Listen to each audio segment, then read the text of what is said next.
Hai kalian, selamat datang sekali lagi ke Peach Tree Morning Show. Hari ini hari Jumaat 13 hari bulan.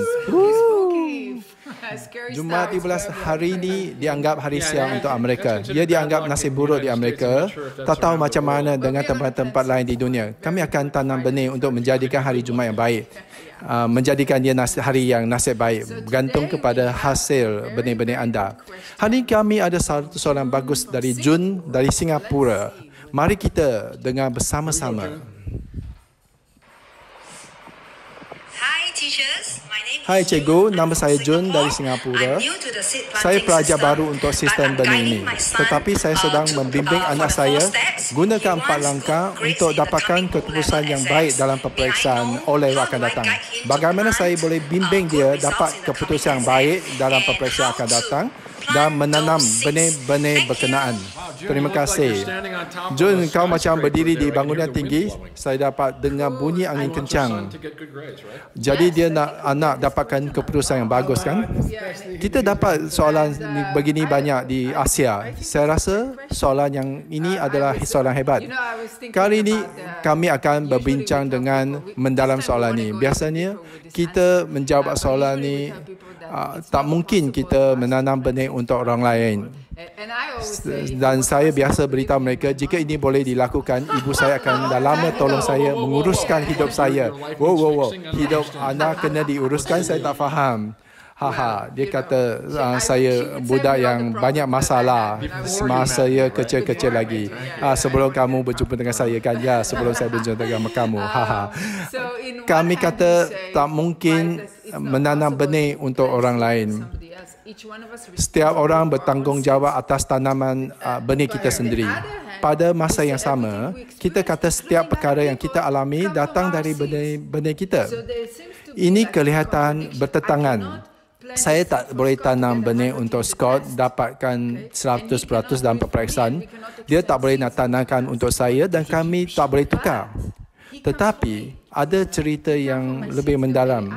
Dia tu datang dari saya. Kelakuannya datang dari benih saya. Goshi Michael, bagaimana kita boleh selesaikan masalah ini? Saya kata perkara. Fikirkan, bolehkah tak kita beri benih kepada orang lain? Adakah pada tahap tertentu keputusan anak dalam peperiksaan datang dari anda, walaupun kamu tak boleh berikan benih kepada anak anda? Dan saya nak berikan satu jawapan yang pendek. Orang ramai tanya soalan sebegini kerap sekali. Saya teringat 2 orang kawan, Huan Jian dari Shanghai dan Jeffrey So dari Taipei. Mereka berdua ada soalan yang sama pada 10 tahun yang lalu. Saya rasa Huan Jian anak perempuannya berjaya masuk ke Oxford. Dia diterima belajar di Oxford University. Padahal saya sendiri pun tak masuk belajar di Oxford. Jadi mereka pernah tanya soalan itu kepada kamu dan kamu bagi jawapan.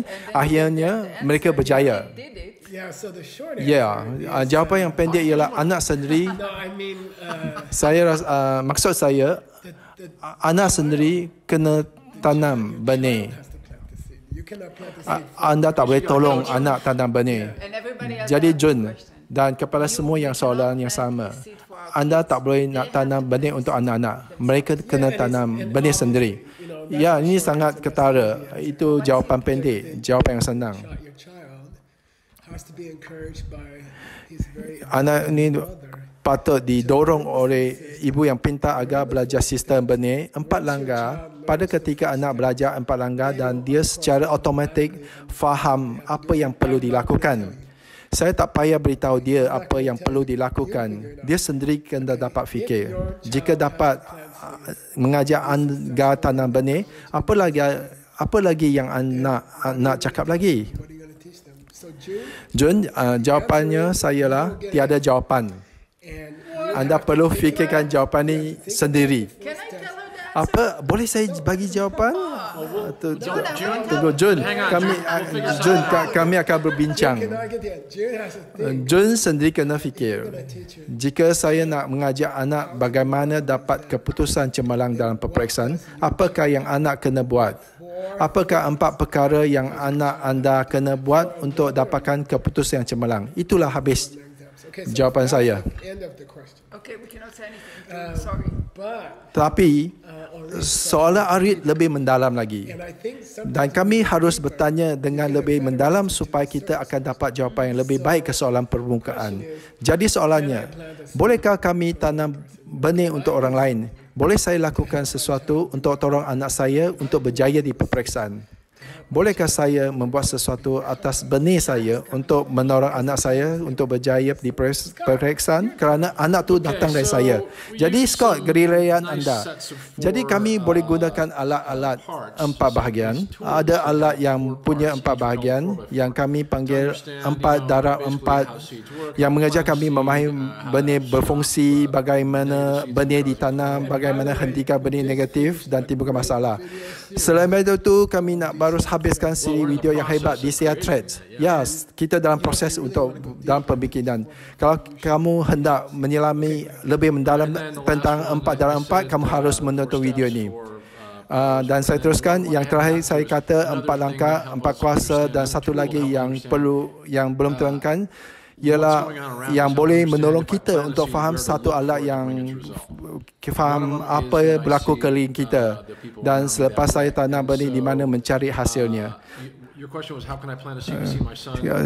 Soalan ialah macam mana boleh tanam benih untuk buat begitu. Yang pertama sekali, kamu harus bertanggungjawab ke atas masalah kamu. Contohnya, saya suka berkongsi di atas DCI bersama orang ramai. Saya cuba menyedari apa yang berlaku di sekeliling saya. Contohnya, bila saya nampak ada orang yang tidak kecapi kejayaan pada tahap yang mereka hendaki, maka ia semestinya disebabkan oleh saya. Ia semestinya berpunca dari saya. Sebab saya tak mengizinkan orang lain untuk mendapatkan kejayaan yang mereka hendaki. Itu kelihatan seperti hubungan konvensional, tapi saya nak kata ia perlu pemahaman yang lebih mendalam. Jika saya melihat kawan saya atau orang kesayangan seperti anak saya tidak berjaya dan ia menyakitkan saya rasa demikian hanya ada satu sebab, iaitu ia adalah datang dari benih saya. Jadi saya harus lihat di keliling, pernahkah saya mengharap orang lain, mungkin orang lain yang saya tak suka, daripada mencapai kejayaan, atau mungkin saya bersaing dengan mereka. Ya, pada tahap benih yang sangat kecil. Adakah saya suka bersaing dengan ibu bapa lain untuk mencapai kejayaan bagi anak-anak mereka?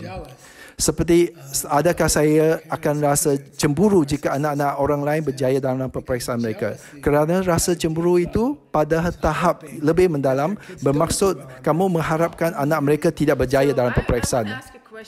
Jadi saya nak tanya satu soalan. Adakah mungkin bahawa motivasi saya untuk anak berjaya adalah sejenis motivasi yang tidak elok? Ya, saya harap anak orang akan gagal. Kemudian anak saya akan berjaya sampai ke atas. Atau saya hanya nak anak saya mewakili saya. Saya nak anak saya dapat grade yang bagus kerana dia cerminkan kepandaian dan betapa baiknya saya.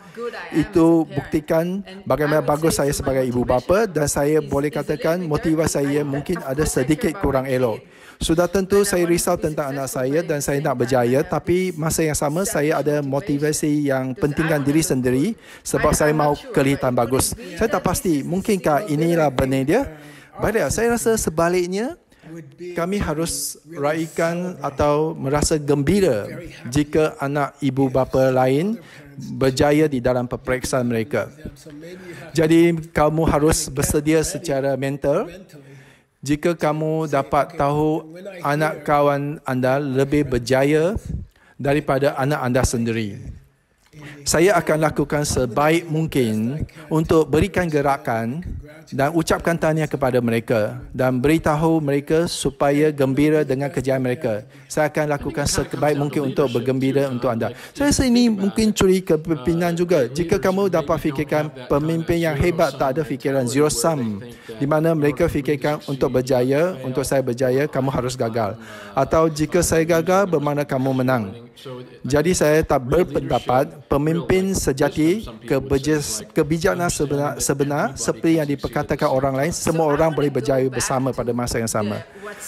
Saya nak kembali ke jawapan yang nampaknya kontradik. Saya nak kembali kerana saya nak lebih faham. Saya tak boleh nak tanam benih untuk orang lain, tapi pada masa yang sama, semua orang termasuk anak saya dah datang dari benih saya.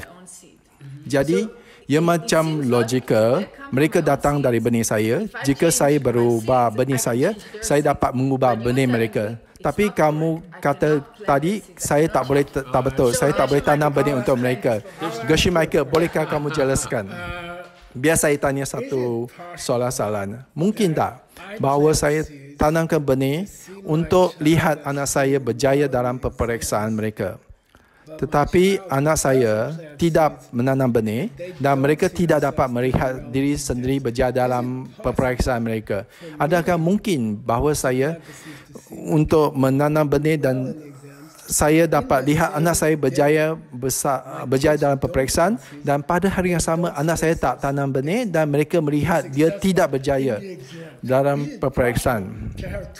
Adakah kemungkinan terdapat dua perkara yang berlaku dalam ruang yang masa? Tidak sebab kenapa Gershie Michael menggigit pen itu dalam mulutnya. Oh yes, ia ada satu kemungkinan bagi satu situasi, satu keadaan dialami atau dirasai secara berbeza. Begitu radikal, begitu radikal. Radikal bagaikan nombor. Ya, sebagai kegaran, sebagai nombor. Ia adalah berkemungkinan. Jika segalanya adalah kekosongan, jika adalah benar segalanya kekosong, jadi ia ada kemungkinan. Jadi saya harus fokus dengan membantu anak saya membuat 4 step, 4 langkah. Dan bukannya saya sendiri cuba fokus melaksanakan 4 langkah itu. Mungkin dua-dua pun boleh. Ya, kalau boleh buat dua-dua ada cool. Itulah DCI. Jadi kami ada 2 cadangan untuk Jun. Membantu anak kamu menanam benih dengan melakukan 4 langkah itu mereka sendiri. Mereka perlu buat begitu. Pada masa yang sama, kamu tanam benih untuk melihat kejayaan anak kamu. Itulah gula berganda. Gula berganda, ya, kemanisan berganda. Saya rasa kamu juga harus pandai juga. Kadang-kadang menjadikannya sesuatu yang seronok untuk anak anda membantu kanak-kanak lain. Contohnya, di Amerika terdapat penulis Tom Sawyer. Beliau menulis buku. Beliau adalah seorang watak yang membantu kawan-kawannya mengecat. Ia ada sangat seronok. Kadang-kadang kamu perlu buatkan sesuatu sangat seronok kepada anak kamu untuk membantu kanak-kanak lain. Mungkin juga kamu boleh berikan ganjaran. Dengan itu boleh menjadi satu tabiat. Dengan contoh, jika saya menunjukkan anak saya betapa seronok untuk bantu orang lain untuk berjaya, ia akan pengaruh anak saya kerana kanak-kanak belajar melalui meniru. Itulah cara mereka belajar untuk bercakap. Bagaimana berjalan. Mereka belajar melalui meniru. Salah satu memori yang saya ada tentang mak saya adalah satu pertandingan tenis yang khas yang disebut ibu dan anak. Ibu dan anak bermain bersama pasangan terhadap pasukan lain. Adalah sesuatu yang saya akan sentiasa teringat mak saya. Masa kami main tenis satu hujung minggu pertandingan, kami main sebagai satu pasukan bertanding dengan pasukan ibu dan anak yang lain. Apa yang saya nak cakap ialah selain daripada fikirkan mak menanam benih atau anak menanam benih, mungkin kamu boleh bekerjasama untuk menanam benih bersama. Itu sangat cool. Nampaknya kamu dan kamu dah berjaya dalam pertandingan. Saya tak mau cerita tentang pertandingan itu. Kami sudah kalah.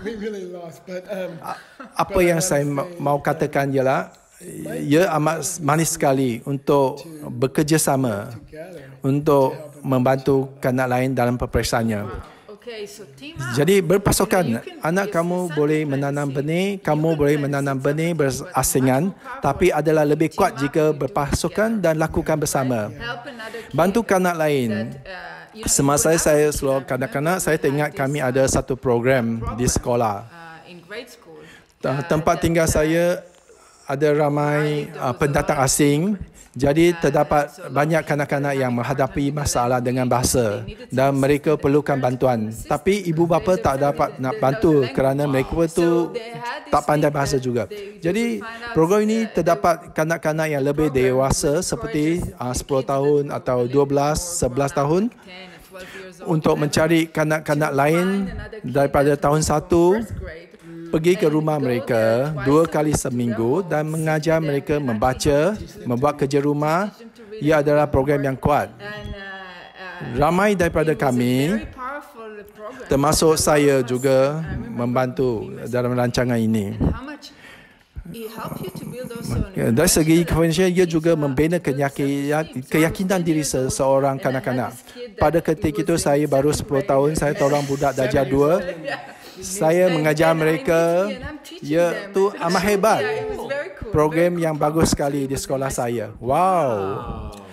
Itulah rancangan kami. Ya, itu cadangan kami. Itu semua datang benih-benih anda. Oh, jadi apakah soalan untuk hari ini? Kalian semua loceng 15 bunyi sudah berbunyi. Itulah soalan tadi dari hebat dari Jun di Singapura. Dan semua soalan ini sila hantarkan soalan-soalan ke seedquestion@diamondcutterinstitute.com. Ini piring kertas yang merupakan prop yang termahal di sini. Teknologi rendah. Ya, itu teknologi rendah. Biar saya beritahu anda, fikir begitu. Jun, jika kawan saya Huan Jin tak tanya soalan mengenai anaknya, saya tak rasa anaknya dapat pergi ke Oxford. Jadi tolong tanya soalan. Ya, tolong tanya soalan. Kami menunggu soalan anda. Betul-betul lakukannya. Sistem ini tak berkesan jika anda semata mendengarnya saja. Bukan semata-mata menonton rancangan pagi ini. Anda patut lakukan sesuatu. Jadi hantarkan soalan anda ke seedquestion@diamondcutterinstitute.com dalam video selfie secara menegak dalam masa 30 saat dalam apa-apa bahasa. Kami akan menjawab di sini. Apa yang kami ada untuk minggu depan? Hari ini hari Jumaat 13 hari bulan. Untuk minggu depan, mari kita dengar soalan yang hebat ini. Saya Rush dari Jerman. Soalan saya, apakah yang mengakhiri suatu benih? Ramai kita tertanam benih buruk pada masa lalu, walaupun itu bukan kemahuan kita. Jika setiap benih akan tamat, bagaimana kita boleh tamatkan benih-benih yang buruk yang tertanam secara berterusan agar menjadi seorang yang betul-betul gembira dan seorang yang sudi menolong?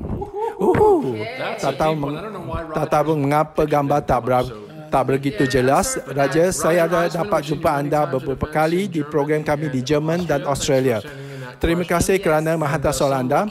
Kami tiada pada hari Isnin. Semoga bercuti pada minggu menjadi kebersihan, jaga cuci tangan.